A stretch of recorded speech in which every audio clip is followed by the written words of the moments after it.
예, 들으신 것처럼 오늘 오전 경남 밀양시 세종병원에서 불이 나 현재까지 37명이 숨지고 70여 명이 부상했습니다. 29명의 생명을 앗아간 제천 스포츠센터 화재가 발생한 지 한 달여 만입니다. 중상자가 더 많아서 희생자는 늘 수도 있다고 합니다. 병원 화재라 사상자가 많았던 것으로 보입니다. 최희천 전 서울시립대 소방방재학과 책임교수, 곽대경 동국대 경찰사법대학 교수 두 분과 함께 얘기 나눠보도록 하겠습니다. 안녕하십니까? 네, 안녕하세요. 어서 오십시오. 예, 곽 교수님. 그 병원 화재는 굉장히 환자들이 많이 있기 때문에 큰 희생자가 나올 수 있다. 저희들이 그렇게 생각할 수 있는데 지금 현재까지 37명이 사망을 했습니다. 네. 이제 경찰은 41명까지 잡았는데 소방 당국가 좀 차이가 있어서 중복 집계가 돼서 우리가 바로 잡아서 37명으로 정리가 된 것 같습니다. 그래서 이처럼 희생자가 많이 생긴 이유는 어디 있다고 보세요? 네, 일단 이 세종 병원에서 이제 다루고 있는 환자들이 중환자들도 많았고요.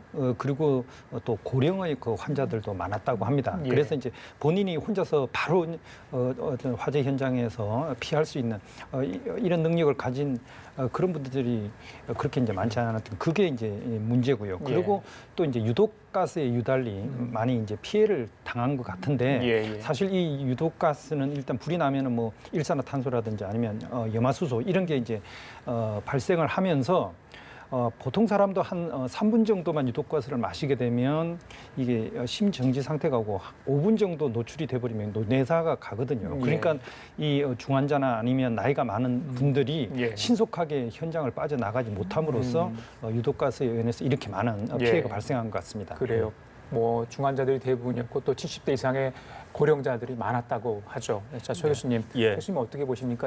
이렇게 희생자가 많은 이유는 어디 있다고 보세요? 예, 저도 제실자 특성에 따른 게 좀 가장 원인이 크다라고 생각하는데요. 그 취약한 그 고령의 환자들이나 그런 분들은 일반적인 성인들이 흡입했을 때는 그냥 어느 정도 버틸 수 있는 그만큼 흡입하더라도 그분들에게는 굉장히 취약했다라고 생각할 수 있고요. 그리고 다행히 그 2층에나 위에 병원에 있다가 밖으로 탈출에 성공했다고 하더라도 밖은 지금 오늘 날씨가 막 영하 10도가 오르내리는 상황에서 그 부분하고 그리고 그분들은 특히나 지속적인 의료적 서비스나 케어가 필요한 상황인데 빨리 나와서 이제 수분 내에 빠른 시간 내에 이게 다른 의료 서비스가 계속되지 않으면 그 상태가 급격히 악화될 수 있다라고 볼 수 있을 것 같습니다. 그래요. 이제 좀 하나씩 좀 짚어보도록 하겠습니다. 일단 발화 지점이 궁금한데 일단 목격자들에 따르면 2층 응급실을 얘기를 합니다. 특히 최근에 나온 얘기가 응급실 바로 옆에 간호사 탈의실이 있었는데 그쪽에서 연기가 나는 걸 목격했다 이런 진술도 있고요. 오늘 병원 관계자는 또 다른 얘기를 했습니다. 응급실 내에 냉난방기를 최근에 설치를 했다. 스탠드형. 그리고 천장에서 응급실 천장에서 스파크가 튀는 걸 봤다는 그런 병원 관계자의 진술도 있었다. 이렇게 이야기하는데 일단 경찰이 조사를 해봐야 알겠지만 교수님 생각은 어떠십니까? 스파크가 튀는 걸 봤다라고 하면 그 부분에 이제 최근 공사를 하면서 전기 배선이 잘못돼가지고 전기 합선이 일어나서 할 수도 있고 그리고 응급실 내 탈의실이라고 하면 또 춥기 때문에 전열기를 갖다 놓지 않습니까? 그래서 그런 부분들이 과열이 돼서 또 이제 탈의실이니까 옷들이 있을 수 있지 않습니까? 그래서 그쪽으로 옮겨 붙어서 삽시간에 번졌다고 볼 수 있는데요. 아까 보니까 이게 그 경찰, 이제 소방에게 신고한 지 3분 만에 도착했다라고 하는데 사실 그 3분이라는 게 발화 시점부터 3분이 아니라 사실 제가 보기에는 그 신고 시점이니까 이제 서서히 신고가 늦었을 수도 있겠네요. 그렇죠. 그 말씀이시죠? 이미 그러니까 어느 정도 화기가 번진 맞습니다. 상황에서 신고할 수 있다는 거죠. 당시 그 간호사 증언들이나 뉴스를 보면 갑자기 이제 불길을 보고 놀라서 뛰쳐나가면서 신고했다라고 하니까 이제 간호사들이 그 정도까지 느낄 정도면 이미 어느 정도 화재가 번지고 있었다라고 보고 그 이전에 최소한 5분 정도나 3분 그 정도 이전에는 화재가 시작됐다라고 볼 수 있을 것 같습니다. 따라서 그 화재가 발생한 시점부터 이제 서서히 증가하다가 어느 시점에 갑작스럽게 증가가 되거든요. 그렇죠. 그렇다면 이제 병실 내에는 가연성 물질들이 많을 겁니다. 커튼이라든가 환자 시트라던가 그런 부분들이 많이 있기 때문에 그게 화재가 급속하게 퍼져가지고 그게 불완전 연소가 되면서 유독가스를 발생시켰다. 라고 볼 수 있을 것 같습니다. 그래요. 어디까지 추정이고요. 지금 경찰이 감식을 하고 있으니까 뭐 발화 지점이 나오겠지만 만약에 탈의실이나 응급실에 다른 뭐 전열기구 외부에서 반입을 해서 뭐 간호사들이나 병원 관계자가 이걸 켜놓고 어떤 이게 문제가 돼서 불이 났다. 이거는 좀 문제가 있어 보입니다. 네, 만약에 그렇다면요. 그렇습니다. 사실 뭐 겨울철에 특히 그 난방기, 온열기구 뭐 이런 것들에 대한 관리는 굉장히 이제 철저하게 이제 해야 되는데요. 예.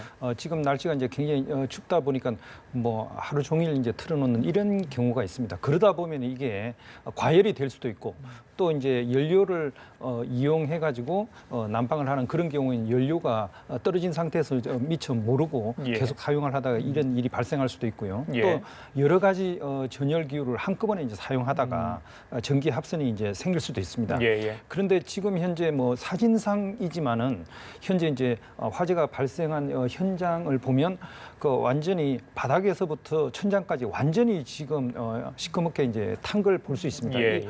이렇게 된다면 아까 이야기한 것처럼 좀 위쪽에서 스파크가 나가지고 위쪽에서 시작된 그런 것보다는 예. 이 통상적으로 이제 불이라고 하는 것은 그 아래에서부터 이제 시작해가지고 위로 올라가기 때문에 아마 이제 아래쪽에서 시작돼가지고 이게 올라갔을 그 가능성이 더 높거든요. 예, 예. 그렇게 본다면은 예. 아마 바닥에 있던 그 이제 난방기구, 예, 온열기 이런 것들을 잘못 관리한 그런 과정에 좀 소홀했다는 뭐 알겠습니다. 이런 경우 있을 수 있고 그리고 또 탈의실이라 그러니까 더 좀 의심이 가는 것이 혹시 그 탈의실 안에 여러 가지 옷 같은 것들이 있는데 그런 옷이라든지 아니면 수건이나 그런 그 섬유 제품 그런 것들이 난방 기구 위에 이제 떨어져 예. 있는 그런 상태에서 또 불이 날 수도 있기 때문에 그런 것들을 모두 다각도로 한번 조사해 볼 필요가 있다고 알겠습니다. 생각합니다. 자, 최 교수님 지금 화면 보시면 잠깐 이제 사진 현장 진화되고 난 이후에 소방관들이 진입을 해서 잔불 정리랄지 혹은 뭐 다른 뭐 희생자들이 있는지를 확인하는 장면이 잠깐 사진으로 비춰졌습니다만은 예. 저런 걸 보았을 때, 그러니까 지금 얼마나 많이 소실이 됐는지를 확인했을 때 방금 말한 어떤 발화 지점이나 추정 이런 건 가능합니까? 예, 이제 그 소방에 있어서 예. 그 전문적인 화재 감식 전문가들이 있거든요. 예. 그래서 그런 부분들이 화재가 어디서 시작되면 거기부터 퍼져나간 흔적들이 있습니다. 야. 그래서 그런 부분들을 면밀히 보면 예, 예. 그 전문가니까 어느 정도까지는 유추할 수 있지 않을까 예. 생각이 됩니다. 알겠습니다. 현재까지 37명이 사망을 했습니다. 자, 박 교수님, 일단은 1층 응급실, 2층 입원실에 계셨던 분들이 많이 희생을 좀 당했어요. 네네. 소방 당국의 얘기를 빌리자면 일단 3층 이상의 그 중환자 그리고 바로 옆에 별관에 있던 그 요양병원 환자들은 많이 대피를 시켜서 희생을 최소화시켰다 이러기를 했는데 글쎄요, 소방 당국의 대처가 적절했는지 그 부분 나중에 좀 이야기가 돼야 될 것 같은데 어떻게 보십니까? 네, 일단 뭐 화재 신고가 들어오고 나서 이제 바로 이제 출동을 한 데는 이제 3분밖에 안 걸렸다. 그러니까 굉장히 예. 이제 출동 자체는 굉장히 빨랐던 것 같습니다. 근데 이제 유감스럽게 화재를 진압하기 위해서 건물의 주통로 이제 정문으로 이제 들어가지 못한 그렇죠. 화염이 너무 어떤, 거셌기 때문에 그랬겠죠. 상황이어 가지고 예. 이미 현장에 도착했을 때 이미 상당히 이제 이 불길이 상당히 이제 세게 이제 올라갔던 그런 상황이었기 때문에 예, 좀 예. 어려움이 있었던 것 같고요. 근데 여기 세종병원에 83명이 입원을 하고 있고 옆에 이제 요양병원에 94명이 이제 예. 입원하고 있는 그런 상황이었습니다. 근데 여하튼 일단 불이 난 그 건물은 최대한 그 불길을 갖다 1층에서 잡으려고 노력을 했고요. 다른 층으로 이제 번져나가지 않게 예, 예. 노력을 하고 옆에 있는 건물 요양병원에 있는 94명을 안전하게 구조를 한 것은 상당히 뭐 잘한 일이다. 예. 이렇게 이제 생각을 합니다. 예, 예. 그런데 이게 이제 결국 가운데 있는 그 계단 중앙 계단 이걸 통해 가지고 자꾸 이제 불길이 위로 올라가려고 하니까 이제 그런 그 불길을 위쪽으로 올라가지 못하도록 막는 거기에 상당히 치중을 했던 그런 상황이고요. 예. 그러고 나서 이제 위에 이제 3층이라든지 4층, 5층에 있는 환자들 같은 경우는 도피로라든지 아니면 사다리차 예. 그리고 이제 그 슬라이딩을 할 수 있는 예, 예. 그런 미끄럼틀 뭐 이런 것들을 이용해 가지고 이제 외부로 도피를 시켰던 것 같습니다. 예, 알겠습니다. 화재는 그러니까 신고 접수가 오전 7시 32분입니다. 그리고 1차 초진이요. 한 2시간 정도 걸렸고 완진까지는 3시간 정도 걸렸던 것 같습니다. 예. 그래서 전반적인 구조 활동은 우리 교수님 보시기에 어떠세요? 일단 그 아까 화재 신고 발생 후 3분만 도착하는 건 정말 신속하게 현장에 도착했다라고 볼 수 있고요. 예. 진화 시간은 이 진화하면서 그 잔불까지 다 끈 상태까지 아마 그렇게 하기 때문에 그리고 다 체크를 하고 하기 때문에 그런 시간이 나올 것 같다라는 생각입니다. 그리고 또 하나는 이제 구조에 있어서 신고를 받고 보통 출동하게 되면 일단 보통 소방관들이 그 구조를 하더라도 불길이 있으면 그걸 해치고 나가기 때문에 일반적으로는 화재를 진압하고 진입로를 만든 다음에 들어가는 거거든요. 그렇죠. 그래서 아마 그런 식으로 이루어졌을 거라고 생각하는데 안타까운 건 이건 그 화재가 그 대응의 측면보다도 그런 구조적인 그런 부분들에 좀 더 문제가 있지 않나라고 생각을 하고 뭐 대응에 있어서 이제 그 정도 사이즈의 병원이면 주 출입로 말고 또 보조 출입로가 뭐 2여 개는 더 있었을 겁니다. 그래서 이제 그런 부분들까지도 이제 진입이라던가 하는 부분들을 종합적으로 판단해야 될 문제라고 생각을 합니다. 알겠습니다. 교수님께서 잠깐 지금 언급하고 싶은 말씀이 아마 이 그 건물 구조랄지 내장재랄지 그런 말씀하신 것 같은데 대부분이 연기에 질식해 사망한 것으로 현재까지 알려지고 있습니다. 자, 그런 것들이 직접적인 사망 원인이 될까요? 어떻게 보세요? 건물 구조하고 내장재. 이번에도 필로피 구조 이야기도 나오는 것 같습니다만은. 필로티 구조라고 하는 건 그게 취약할 때도 있고 사실 필로티 구조가 이게 죄인처럼 취급되는데 아닌 부분들도 있습니다.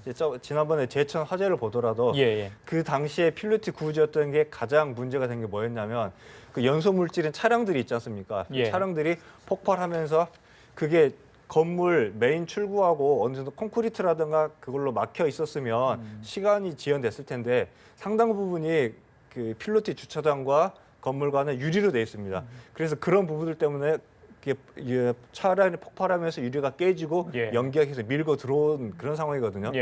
그래서 근데 대부분의 필로티 구조라고 하는 게 그런 위험성이 있기 때문에 이제 그런 부분을 좀 봐야 된다라고 생각을 합니다. 교수님, 이 드라이비트라는 게 있잖아요.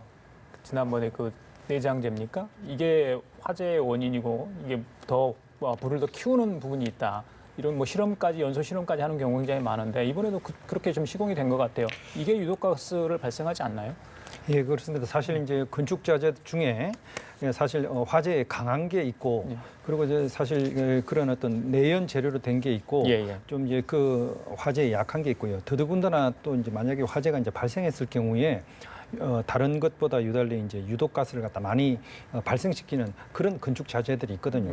그래서 이제 이 건물의 용도에 따라서 특히 이제 병원 같은 경우에는 특히 이번 같은 경우는 이제 호흡기가 약한 그런 어떤 병약자들이 주로 이제 사용을 하는 그런 건물이다. 그러면 거기에 따라서 특히 이런 유독가스가 많이 발생하는 이제 건축 자재 이런 것들은 가능하면 사용을 갖다 좀 줄이고 하는 뭐 이런 여러 가지 기준들이 있는데 그런 것들이 제대로 잘 지켜졌는지 이런 걸 한번 꼼꼼하게 따져볼 필요가 있다고 생각합니다. 그래요. 오늘 오전 7시 32분쯤 경남 밀양시 가곡동 세종병원 1층에서 불이 났습니다. 현재까지 37명이 숨지고 70여 명이 부상한 것으로 알려지고 있습니다. 중상자가 한 10명 정도 됩니다. 희생자가 더 늘어날 수 있다는 게 소방당국의 얘기입니다. 경찰은 한때 사망자가 49명, 또 소방당국은 39명이라고 했는데요. 중복 집계가 있어서 약간 혼선이 있었던 것 같습니다. 현재까지 37명이 사망한 겁니다. 그중에는 간호사 1명, 간호조무사 1명, 의사 1명도 포함되어 있습니다. 자, 계속해서 이야기 좀 나눠보겠습니다. 자, 최 교수님. 그 사망자 대부분이 이제 후송 도중에 숨졌다고 합니다. 현장에서도 뭐 바로 이제 돌아가신 분도 있지만은 글쎄요 후송 이후에 그러니까 유독가스에 질식해서 뭐 연기를 많이 마셨기 때문에 그러는데 이 이송 도중에 어떤 구급 조치랄지 이런 것들이 좀 적절히 이루어졌는지 그 부분도 좀 궁금하거든요. 저도 이제 그 병원을 보니까 병원이 있고 그게 이제 요양병원하고 같이 운영하는 그런 같은 기관이 아닙니까? 그렇다 보면 요양병원에 계시는 환자들이 병원으로 갔다가 다시 병원에 있다가 요양원으로 가고 그렇게 되는 것 같습니다. 그런데 그걸 보면 전반적으로 환자들이 그런 충격이나 화재나 어떤 원인이든 간에 굉장히 취약한 상황이었다라고 보여지고요. 이제 그런 이유 때문에 이제 아마 계획을 짤 때도 이게 화재가 나서 전소가 돼서 전체가 다 대피하는 아마 그런 부분까지는 생각하기 어렵지 않았나 이제 그 병원 자체 입장에서는 생각을 하고 그리고 이제 만약에 그 화재 현장에서 이제 대피가 바로 되고 나서 또 이제 이송 도중에 만약에 숨졌다고 하지 않습니까? 그래서 그런 부분들은 이제 정밀한 그런 장치를 갖춘 응급차들이라든가 그렇죠. 충분한 의료 시설과 또는 이게 의료 서비스 의료인들이 있었다면 그 부분은 좀 더 달라질 수 있을 여지는 있을 것 같습니다. 예, 대부분의 사망자가 1층 응급실 그리고 2층 입원실에서 발생을 했습니다. 방금 들어온 소식에 따르면요, 2층에 계셨던 분들이 젖은 수건과 젖은 이불을 통해서 생명을 좀 구하려고 애를 썼다 이런 소식이 좀 현재 들어오고 있습니다. 자, 박 교수님, 문재인 대통령도 이송환 중환자들 인근병원에서 이 장비 지원에 어려움이 없도록 조치를 하라 이야기를 했습니다. 그리고 생명 유지 장치 등이 제대로 작동했는지 여부도 좀 따져봐야 된다 이런 말씀을 하신 것 같은데 어떻게 그 부분에 대해서는? 예, 그러니까 일단 이런 화재 사건이 이제 나고 나면 그 사람들을 구하는 것도 중요하지만 일단 바깥으로 이제 구한 사람을 최대한 빨리 안전하게 관리를 해서 더 이상 이제 상태가 나빠지지 않도록 하는 게 이제 필요한데요. 근데 이게 이제 갑작스럽게 이런 화재가 나면 뭐 앰뷸런스라든지 실제로 상당히 중증 환자들을 응급 조치를 취하면서 다른 병원으로 이동할 때까지 그런 여러 가지 이제 의료 보조 시설이 돼 있는 그런 어떤 차량들이 충분히 확보되는 이런 것들이 상당히 어렵거든요. 그렇죠. 그런 것들에서 조금 그 문제가 이제 있었지 않을까 그런 생각을 합니다. 그래요. 저기 최 교수님, 이 병원에는요 스프링클러가 설치되지 않았다고 합니다. 설치 의무가 없다 이렇게 이야기하는데 이게 건축 면적에 따라서 스프링클러를 설치하게 돼 있고 그렇지 않게 돼 있는 겁니까? 어떻습니까? 지금 스프링클러가 예전에는 그랬었거든요. 그런데 언제 바뀌었냐면 2014년인가 장성 요양병원 화재 발생했지 않았습니까? 맞습니다. 그래서 그때를 계기로 전국의 모든 요양병원에는 스프링클러 설치를 의무화를 했습니다.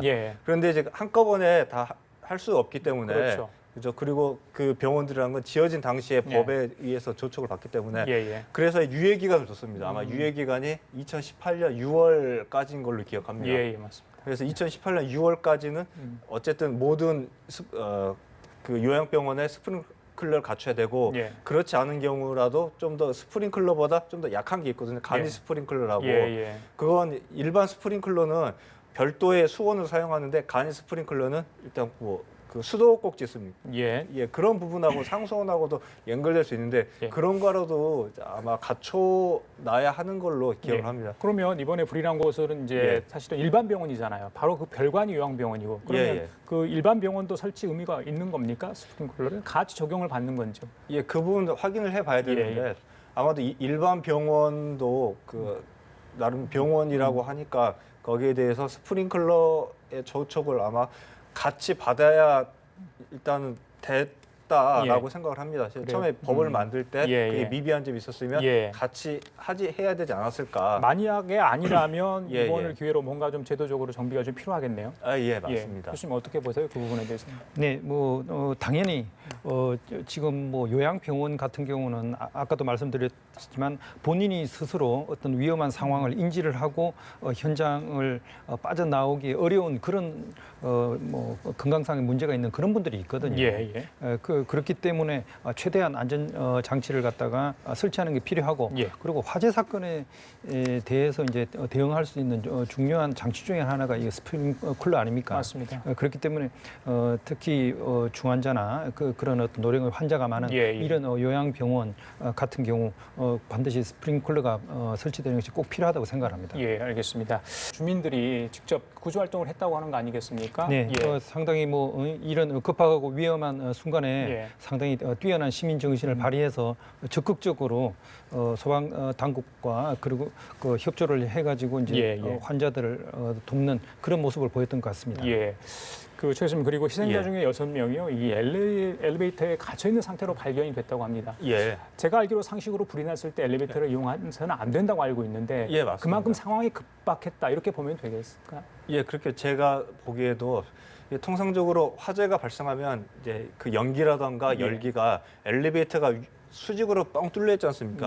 그걸 타고 확산되거든요. 거기다가 이제 정전이라도 나게 되면 일반 엘리베이터는 그런 비상전을 사용하지 않기 때문에 이제 극히 위험한데 그럼에도 불구하고 환자들이 그걸 탔다는 건 일단은 그냥 무의식 중에 빨리 내려가고 싶은 마음에 그냥 그 위험성에 있어서 그냥 아무것도 생각할 겨를 없이 그 사전 지식이 없으면 그럴 수 또 있습니다. 거동이 불편하신 분은 계단 이용이 어렵기 그렇죠. 때문에 예. 엘리베이터를 평소처럼 이용했을 수도 있겠습니다. 예, 그렇죠. 또 예. 본인이 판단하기에 자기는 이제 걸어서 갈 정도는 정말 어렵고 예. 엘리베이터가 있으면 이제 어느 정도 스스로 이제 선택을 하게 되는 그런 예. 부분들도 있을 것 같습니다. 어쨌든 간에 굉장히 급박한 상황이었다라고 볼 수 있겠습니다. 그런데 이제 엘리베이터를 이용을 했다는 것은 예. 이 불이 어디에서 시작된지 이런 걸 갖다 전혀 파악하지 못한 상태였기 때문에 엘리베이터를 사용했을 가능성이 있습니다. 왜냐하면 엘리베이터 같은 경우는 사실 그게 이제 공기가 이제 돌아다니는 그런 통로로 되니까 맞습니다. 오히려 불이 더 크게 이제 벌어지는데요. 1층에서 불이 발생했으면 엘리베이터를 타고 당연히 1층으로 내려가면 안 되고 오히려 위쪽으로 가가지고 바깥으로 나갈 생각을 했어야 되는데 그런 상황을 잘 몰랐기 때문에 아마 엘리베이터를 사용한 게 아닌가 생각합니다. 예. 그 박수님 경찰도 이제 수사본부를 구성을 했답니다. 화재 원인 조사에 들어갈 텐데 이런 화재 조사, 특히 이제 인명피해가 많이 난 화재 조사는 어느 단계에 이렇게 절차를 거쳐서 하게 되는 건가요? 일단 뭐 가장 화재 원인 조사에서 제일 중요한 것이 예. 발화지점을 찾아내는 겁니다. 어디에서부터 제일 첫 번째 불이 이제 시작이 됐는지 뭐 이런 것들을 보는데요. 주로 예. 이제 이 바닥이나 이제 밑에서부터 이제 시작된 그 첫 번째 지점이 어딘지 뭐 이걸 갖다 이제 찾아내는 게 가장 중요할 것 같습니다. 예. 지금 현재 보니까 이제 경남 경찰청과 그 밀양 경찰서 중심으로 현재 이제 수사본부를 꾸려가지고 이제 조사를 시작을 했고요. 그리고 이제 수사 인력이 이제 좀 부족한 경우에는 이제 다른 경찰청의 도움을 받아서라도 인원을 확충을 해서 예. 최대한 빨리 화재의 원인을 예. 찾기 위해서 노력을 하겠다고 이야기를 하고 있습니다. 혹시나 이제 자연 뭐 발화는 아니겠지만 과실 여부 좀 따져봐야 될 것 같은데 일단은 방금 제가 잠깐 설명을 했습니다만은 의료진, 그러니까 의사 네. 1명, 간호사 1명, 그리고 간호조무사 1명, 3명이 이제 사망을 했거든요. 네. 응급실에 있던 분인지는 확인 좀 아직 안 되고 있는데 네네.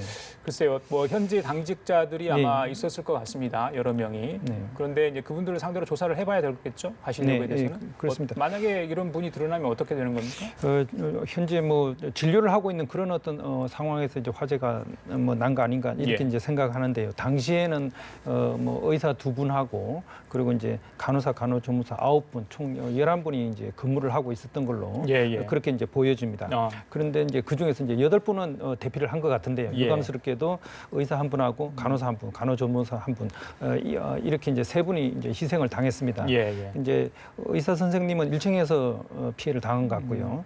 간호사와 간호조무사는 2층에서 결국 이제 대피를 하지 못하고 이제 예. 피해를 당한 것 같으니까 이분들도 나름대로 이제 환자들을 바깥으로 뭐 이동을 한다든지 하는 나름대로 그런 어떤 방법들을 찾다가 결국 빠져나오지 못하고 이제 희생을 당한 게 아닌가 그렇게 이제 보여집니다. 그래요. 그 최 교수님, 예. 보통 그런 큰 건물을 하면 방화 책임자라고 우리 흔히 볼 수 있잖아요. 예. 아마 이 건물에도 분명히 그 병원 직원 중에는 방화 책임자가 있었을 겁니다. 그럼 평소에 이제 그 화재 관련 교육을 받고 소방 당국으로부터 그다음에 직원들한테 전파를 하게 되고 그 매뉴얼을 사전에 이제 숙지시키는 그런 분이 드러나면 어떻게 되는 겁니까? 현재 뭐 진료를 하고 있는 그런 어떤 상황에서 이제 화재가 뭐 난 거 아닌가 이렇게 이제 생각하는데요. 당시에는 뭐 의사 2분하고 그리고 이제 간호사, 간호조무사 9분 총 11분이 이제 근무를 하고 있었던 걸로 그렇게 이제 보여집니다. 그런데 이제 그 중에서 이제 8분은 대피를 한 것 같은데요. 유감스럽게도 의사 1분하고 간호사 1분, 간호조무사 1분 이렇게 이제 3분이 이제 희생을 당했습니다. 이제 의사 선생님은 1층에서 피해를 당한 것 같고요. 간호사와 간호조무사는 2층에서 결국 이제 대피를 하지 못하고 이제 피해를 당한 것 같으니까 이분들도 나름대로 이제 환자들을 바깥으로 뭐 이동을 한다든지 하는 나름대로 그런 어떤 방법들을 찾다가 결국 빠져나오지 못하고 이제 희생을 당한 게 아닌가 그렇게 이제 보여집니다. 그래요. 그 최 교수님, 보통 그런 큰 건물을 하면 방화 책임자라고 우리 흔히 볼 수 있잖아요. 아마 이 건물에도 분명히 그 병원 직원 중에는 방화 책임자가 있었을 겁니다. 그럼 평소에 이제 그 화재 관련 교육을 받고 소방 당국으로부터 그다음에 직원들한테 전파를 하게 되고 그 매뉴얼을 사전에 이제 숙지시키는 그런 임무를 갖게 되는 걸 알고 있는데 자, 이런 교육들이 매뉴얼은 있지만 직원들이 정말 이거 평소에 훈련하지 않는다면 이런 긴급 상황에서 제대로 대처를 하지 못할 것 같은데 그 부분은 어떻게 보십니까? 예, 맞습니다.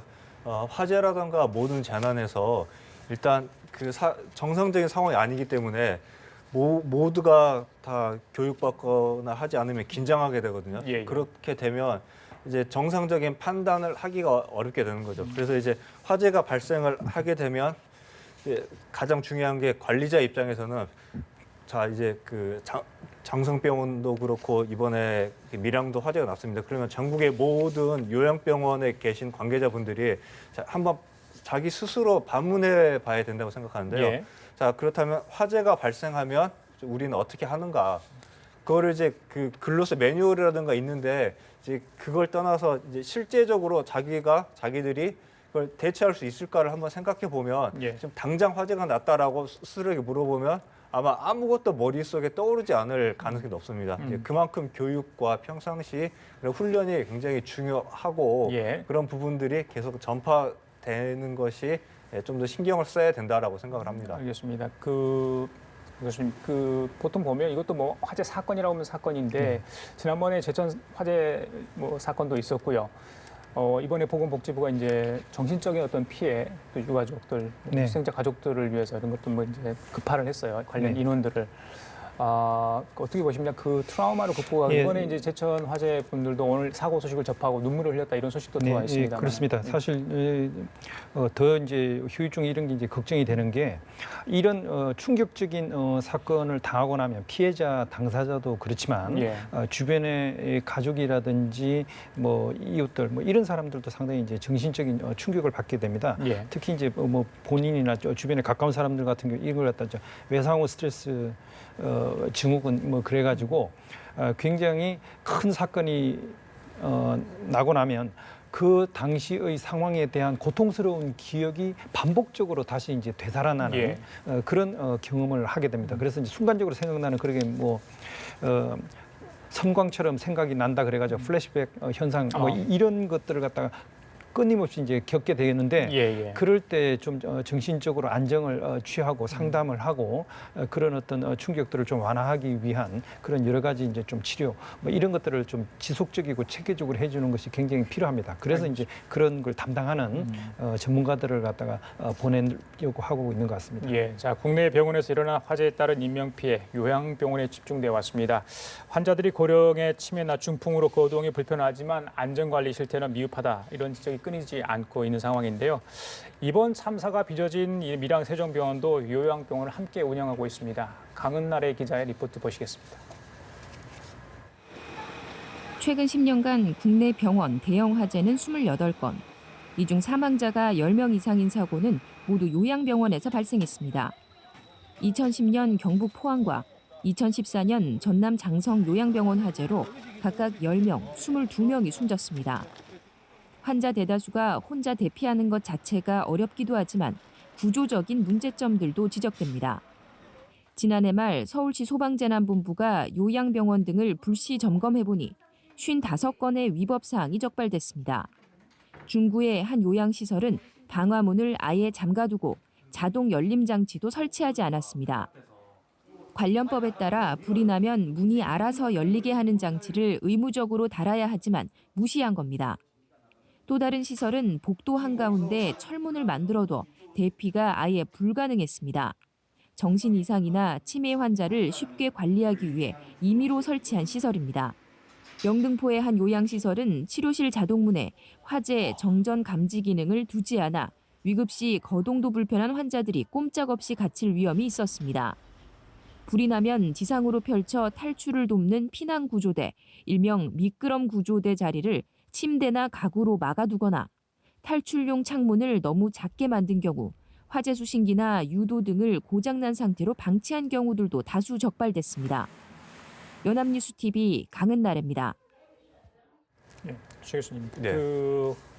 화재에 취약한 어떤 건물 구조 그리고 소방 장비 인력 부조 지난번에 이제 제천 화재를 통해서 저희들이 이제 교훈을 좀 얻지 않았습니까? 네. 지금 소방 인력도 더 확충했다는 게 정부 방침이고요. 여러 가지 말은 하고 있는데 그럼에도 불구하고 이런 큰 대형 어떤 화재들이 계속해서 일어나고 있거든요. 네. 자, 뭐가 좀 문제라고 생각하시는 거? 또 이 시점에 좀 필요한 게 있다면 어떤 게 있을까요? 전문가로서 한번 해주시죠. 네, 일단 이번 요양병원 화재를 보면 요양병원에 대한 수요가 계속 늘어나지 않습니까? 이게 사회적으로 고령화라든가 추세가 있어서 예. 그런 데다가 이제 그런 데서 이제 그렇게 되면 경쟁이 심화되고 하면서 일단 충분한 인력을 우선 갖춰야 되는데 아마 그런 부분들도 확인해 봐야 될 것 같고요. 그리고 이제 편리성과 내부적인 그런 이유 때문에 내부의 구조 변경이라든가 그런 것들이 있습니다. 결국 그렇다고 보면 이번 화재는 사실 이번에 하루아침에 만들어진 게 아니라 계속해서 그 요인들이 누적돼 와서 이제 언제든지 발생해도 전혀 이상할